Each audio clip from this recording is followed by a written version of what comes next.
Hola, ¿cómo están? Nosotros muy contentos de acompañarles nuevamente en Creciendo Juntos. Esta es una producción del subsistema Chile Crece Contigo, perteneciente al Ministerio de Desarrollo Social y que forma parte del sistema de protección social impulsado por el Estado.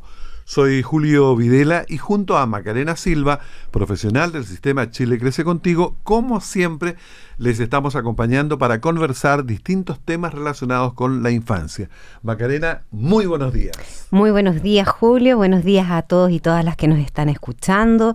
Hoy vamos a profundizar en la realidad de los niños y las niñas en las escuelas y liceos y responder a la pregunta si los problemas de concentración que se le atribuyen a los niños y niñas ¿son una realidad o hay una sobreexigencia detrás de todo aquello? Correcto. Y para hablar de este interesante tema, está con nosotros Ana Marina Briceño, psiquiatra infantil y de la adolescencia de Clínica Alemana. Ana Marina, gracias por estar con nosotros esta mañana de sábado. Muchas gracias, Julio, por la invitación. En tu opinión, ¿cómo ves tú la realidad de los niños y niñas en la escuela, en los colegios? ¿De verdad tienen tiempo para un desarrollo integral o hay una sobreexigencia, digamos, en términos académicos? ¿Qué opinas? Me parece que no es fácil generalizar frente a esa pregunta, pero creo que no es raro que en colegios, que la gran mayoría en nuestro país son de jornada extendida, no es raro que además se les envíen tarea para la casa, que en el fondo, cuando yo ya tengo mis años y me acuerdo de cuando hicieron el cambio de la jornada, la idea era precisamente hacer toda la actividad académica en esas 8 o incluso algunas veces más horas y dejar el resto del tiempo para recreación, para deporte, para ocio, para lo que fuera necesario y lo que las familias estimen pertinente.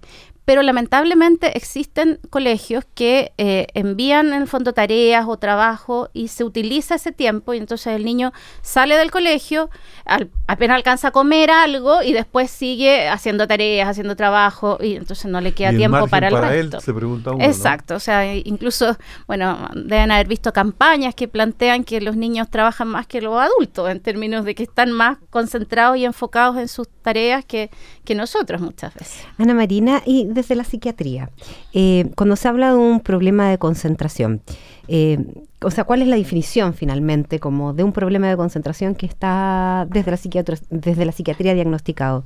¿Y crees que se ha hecho un mal uso de este concepto a propósito del déficit atencional y que muchos niños y niñas simplemente se comportan como a lo esperable de acuerdo a su edad y que en realidad somos nosotros quienes los estamos etiquetando constantemente y es el entorno el que no ha sabido comprender a los niños y niñas?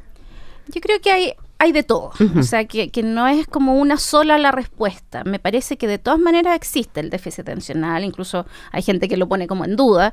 O sea, nosotros nos toca ver, a mí me toca ver incluso adolescentes, la semana pasada un adolescente grande que la verdad es que estaba bastante estable en sus estudios universitarios, pero que se le complicaba concentrarse en las conversaciones cotidianas. O sea, hay personas que tienen esas dificultades de concentración en términos de enfocarse en un estímulo, en términos de saber, o sea, hay niños que uno le pide algo y vuelven porque no se acuerdan de lo que le pidieron. Entonces, de verdad la pasan mal. O sea, de verdad que hay niños y jóvenes y niñas que no logran poner la atención suficiente en las situaciones cotidianas de la vida. Y eso le pasa a adultos. O sea, ¿cuántos adultos, personas que conozco y quiero mucho, que de repente pierden los autos en los malls, por ejemplo, no se acuerdan dónde los dejaron? Entonces, de verdad que se les dificulta la concentración.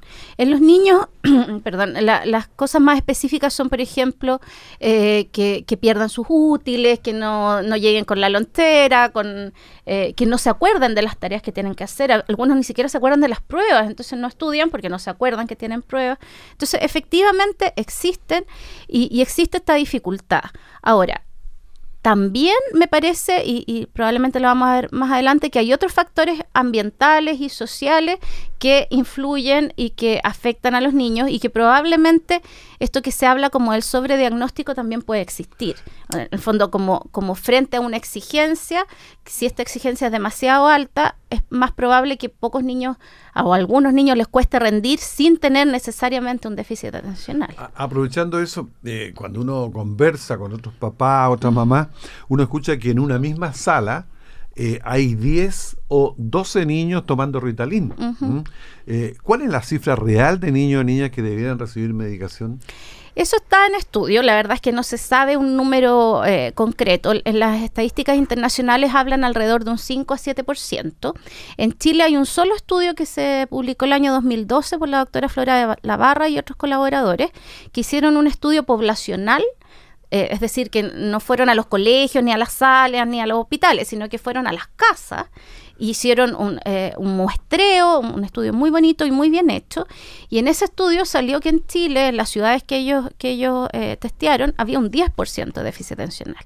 Entonces, es uno de los valores más altos que existe, es altísimo.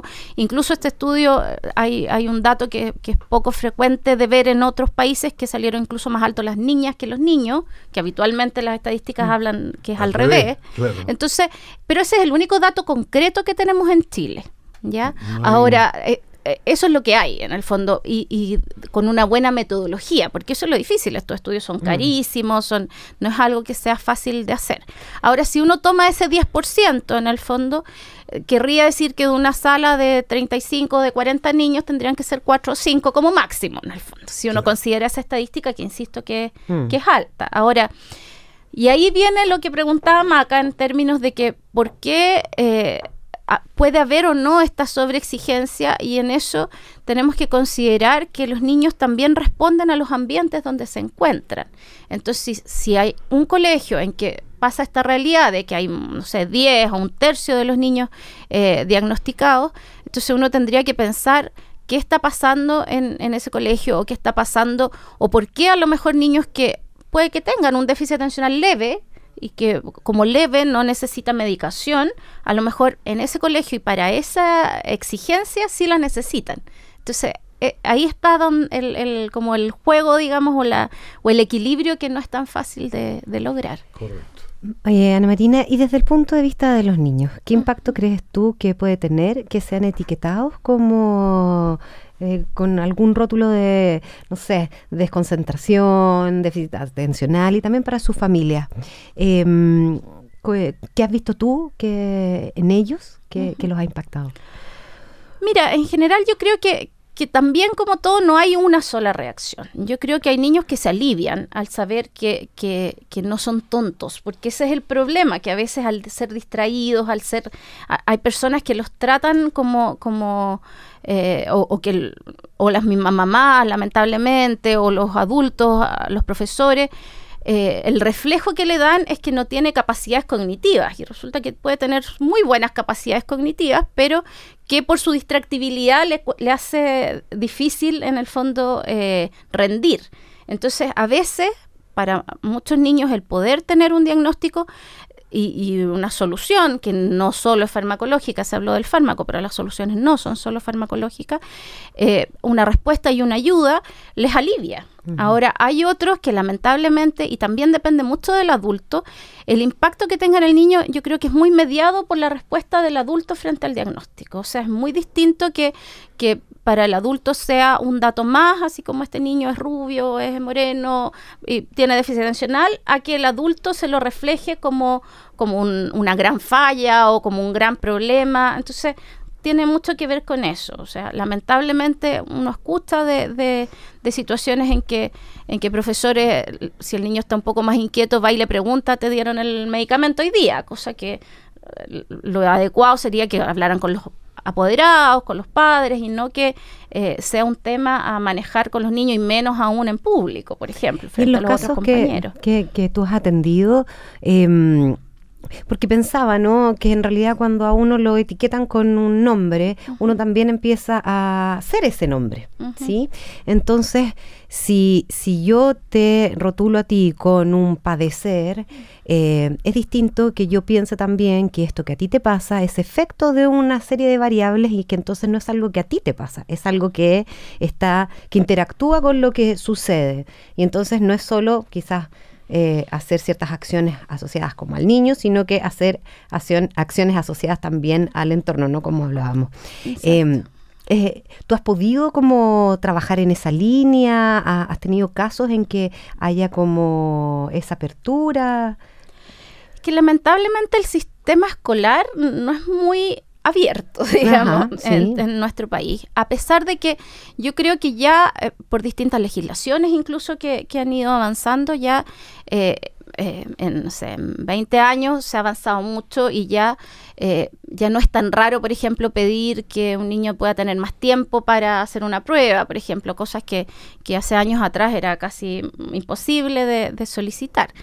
Pero aún así nos falta mucho y cada cierto tiempo vemos, qué sé yo, videos de otros países en que modifican los ambientes para que los niños puedan concentrarse y adecuarse más a la situación escolar. Y en ese sentido, si pensamos que en esta estadística que es un 10%, en el fondo es una cantidad de niños con esta dificultad que necesitan una ayuda y que no es una excepción en el fondo. Por lo tanto, podemos, y que además estas ayudas, por ejemplo, de permitirles moverse en la sala, que a cualquier niño lo va a ayudar a concentrarse mejor y a estar como más enfocado en lo que está haciendo el profesor. Entonces, yo creo que es importante que vayamos avanzando en esa línea, en cómo adecuar también los ambientes para que los niños puedan funcionar y estar mejor. Es que a propósito de lo que tú mencionabas de los videos y eso, recordé nuestro video que tenemos de Chile Crece Contigo, donde justamente mostramos también cómo los niños pequeñitos, hasta grandes incluso, necesitan el movimiento constantemente. Entonces, nosotros llamamos a la comunidad educativa a que utilice el movimiento también dentro de las herramientas de enseñanza, ¿no? Sí, algunos colegios más innovadores ya lo están realizando, lo usan, no sé, incluso utilizan el yoga u otras cosas como para calmarlos, para que se produzcan también estos intervalos donde el movimiento es parte de las herramientas que ellos tienen para desarrollarse, que podría, en otro contexto un poco más cerrado, concebirse como un niño que no se puede quedar quieto y que entonces se distrae y no se concentra, ¿no? ¿Julio? Yo, un poco aprovechando todo lo que han conversado ustedes dos, te preguntaría, Ana Marina, ¿cómo lee el niño o la niña el que tenga que tomar una pastilla, por ejemplo, diariamente para poder adaptarse al resto en la sala? Como te digo, y como comentábamos antes, todo eso tiene mucho que ver con cómo se relaciona también el adulto frente al tema del medicamento. En general, muchos niños, o diría yo, la gran mayoría, para muchos no es tema, ¿ya? No es algo como que les complique la vida a no ser que se transforme en un estigma desde los adultos. Y yo creo que ahí es donde nosotros los adultos somos los llamados a plantear que no debería ser un estigma, que no debería ser una carga, sino que al revés, estamos tratando de ayudarlo, insisto, cuando lo necesitan. Y claro, no es la idea como plantear que el tratamiento farmacológico es el único, sino que hay un montón de otras intervenciones que se pueden hacer y ayudar a los niños de otras maneras. Ahora, también existen niños que consideran y que termina siendo un tema estigmatizante, y en un momento en que es más difícil, diría yo, es en la adolescencia, el tema del tratamiento farmacológico. Sí, por ahí va, ¿no? Sí. A ver, antes de continuar, queremos invitarte con la Maca, Ana Marina, a escuchar la opinión de una neuropsiquiatra, Amanda Céspedes, sobre el tema justamente que hablamos esta mañana de sábado. El cerebro es muchísimo más complejo que la conducta. El término hiperactivo alude a una conducta. Por lo tanto, se refiere a todo niño que es más inquieto que lo aceptable. Lo aceptable, diría yo, que es que el niño sea capaz de ajustar su conducta al contexto en el que está. Y también, indudablemente, tiene que ver con la edad. Después de los 8 años, ya uno espera que el niño se ajuste a todos los contextos. Junto con el término impulsividad y junto con el término distraibilidad, configura una tríada peligrosísima, que es en la cual se basa la mayoría de los médicos que diagnostica trastorno por déficit de atención para poder diagnosticarlo. Por lo tanto, cualquier niño de cualquier edad que sea impulsivo, hiperactivo y que no preste atención, va a tener un trastorno por déficit de atención. Y eso es peligrosísimo. Por lo tanto, es lo que explica el sobrediagnóstico. Y ocurre que el trastorno por déficit de atención vive una paradoja hoy día.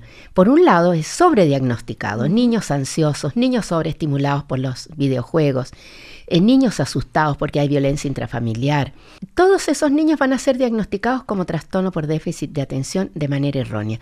Y por otro lado, el verdadero trastorno por déficit de atención no se diagnostica. Hay un 15% de niños con trastorno por déficit de atención, de los cuales solamente la cuarta parte es propiamente hiperactivo. Y por lo tanto, ese resto no va a ser diagnosticado.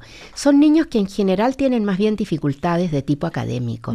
Y estos niños son diagnosticados como si fuesen niños flojos, que no se motivan. Por ejemplo, en un contexto escolar, en el cual el niño no entiende lo que le están enseñando, porque tiene un déficit de atención. Sin hiperactividad, ese niño se va a poner inquieto y probablemente va a ser diagnosticado como hiperactivo, y no lo es. ¿Cuál es tu opinión? ¿Qué te parece lo que dice Amanda?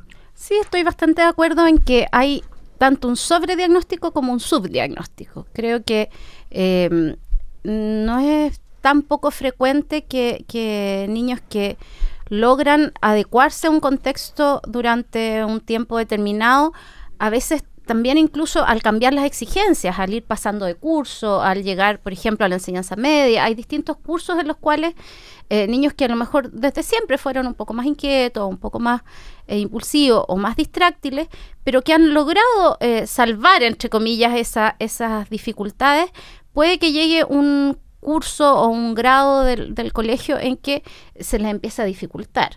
Ahora, estoy de acuerdo en lo que mencionaba en términos de que hay que hacer lo que nosotros llamamos en medicina un buen diagnóstico diferencial. Eso significa que siempre tenemos que pensar que un niño inquieto, distraído, puede tener un trastorno ansioso, puede tener un problema familiar importante, puede tener dificultades sociales, por ejemplo, y que por eso, porque no tiene las habilidades sociales suficientes, se le complica las relaciones interpersonales y entonces no quiere estar en el colegio. Entonces, hay muchos factores que hay que evaluar adecuadamente y por eso esto es un diagnóstico que nos parece que es muy importante hacer este nombre extraño que es diagnóstico diferencial en términos de poder entender bien lo que le ocurre a cada niño y no solo que llegue, y para eso nos tomamos un buen tiempo, no es que uno llegue y a los 10 minutos ya esté con una receta, sino que necesitamos un tiempo para conocer al niño, para saber cuál es su entorno y para poder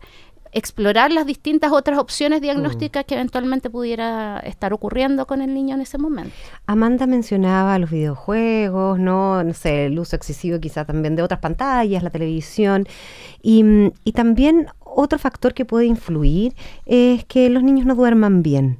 Totalmente de acuerdo. Sí, ¿cómo afecta la falta de sueño también Está bastante estudiado y demostrado que los niños y también los adultos que no tengan el descanso adecuado para la edad, tienen síntomas al día siguiente de hiperactividad, de distractibilidad y de impulsividad. O sea, en el fondo, uno podría diagnosticar erróneamente a un niño como con un déficit atencional, siendo que su único problema es que no duerme las horas adecuadas, según su edad. Entonces, y lamentablemente, la falta de sueño es algo que vemos muy frecuentemente en la consulta, sí, y eso tiene que ver también con nuestra realidad de que los papás llegan tarde, entonces quieren ver a los niños en la noche y resulta que si un niño se levanta a las 6 de la mañana y se acuesta tarde y se acuesta después de las 11, claramente no va a poder cumplir con las horas de sueño adecuadas y también se sabe que incluso aunque sea 1 o 2 horas menos que duerman diariamente ya influye. Entonces ese es otro de los factores, en el fondo, que mencionábamos del diagnóstico diferencial. Una de las cosas muy importantes que hay que evaluar es cuántas horas duerme el niño, si duerme bien, si no tiene despertares nocturnos frecuentes, y entonces de todas maneras es muy necesario de evaluar y por lo tanto también el contexto familiar.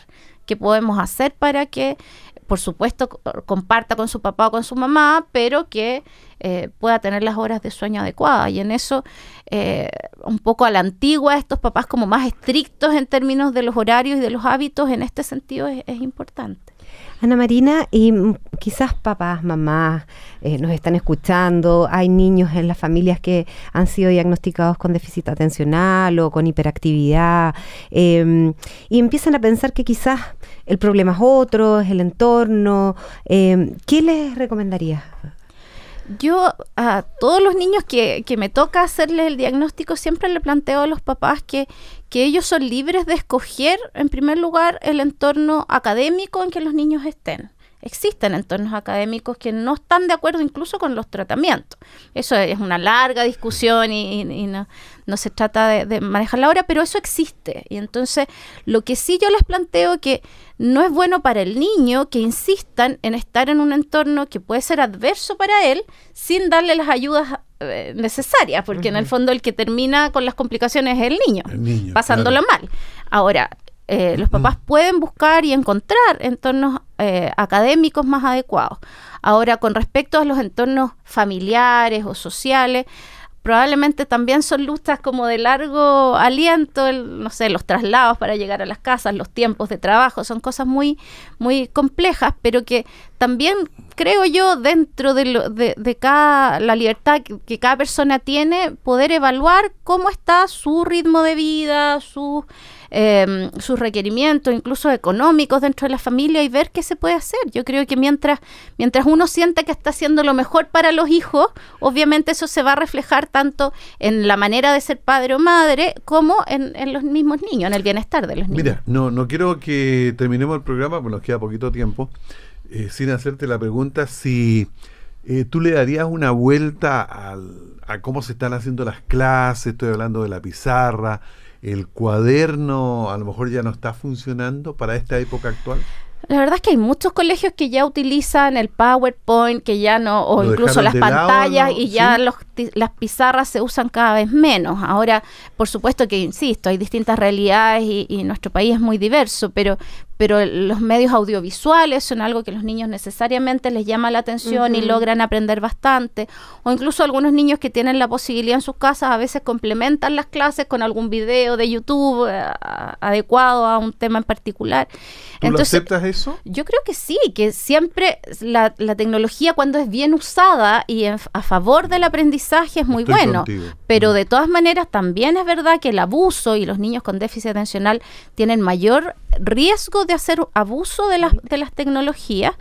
Ellos pueden generar adicción. Entonces también es importante que haya límites, que no se usen más de 2 horas al día de pantalla, que la verdad es que si uno lo piensa para lo que puede ser un niño es bastante poco, pero es un tema que es importante de proteger y de cuidar para cuidar el cerebro de nuestros niños. Me encantó lo que dijiste. Gracias.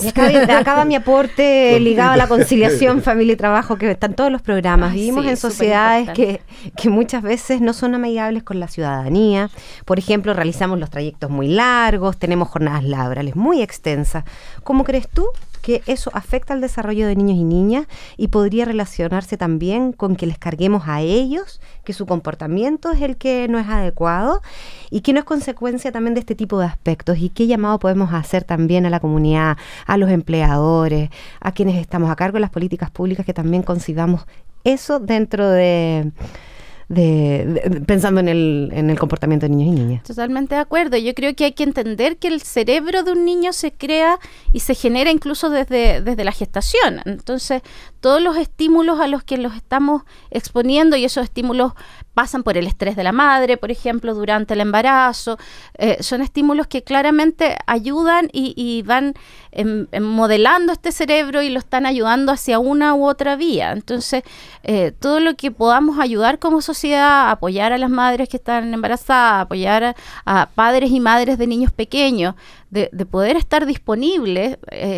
yo creo que de todas maneras eso va ayudando a que este niño o esta niña y este cerebrito vaya avanzando y vaya siendo cada vez más capaz y ser más feliz finalmente, que es lo más importante. Oye, y finalmente, si tuviéramos que evaluarte y ponerte una nota, un 7. Muchas gracias. No, porque uno aprende. Y además que, oye, me sentí identificado con varias cosas que dijiste. Oye, acuérdate que acá evaluamos cualitativamente y no con notas, ¿ya? Pero me pusieron notas. Así que hace un excelente invitado. Exacto. Muchas gracias. Queremos agradecer a Ana Marina Briceño, psiquiatra infantil y de la adolescencia de Clínica Alemana, por acompañarnos esta mañana de sábado. Muy amable, muchas gracias por la invitación. Nos vamos, Maca. Nos vamos, Julio, y antes de terminar, recordarles que si quieren enviarnos alguna consulta, pueden hacerlo a través del correo electrónico creciendo@cooperativa.cl, que pueden escuchar este programa en el sitio web de Cooperativa y también en el sitio web de Chile Crece Contigo, www.crececontigo.gov.cl. Nos juntamos en 7 días más a las 10 de la mañana, creciendo juntos.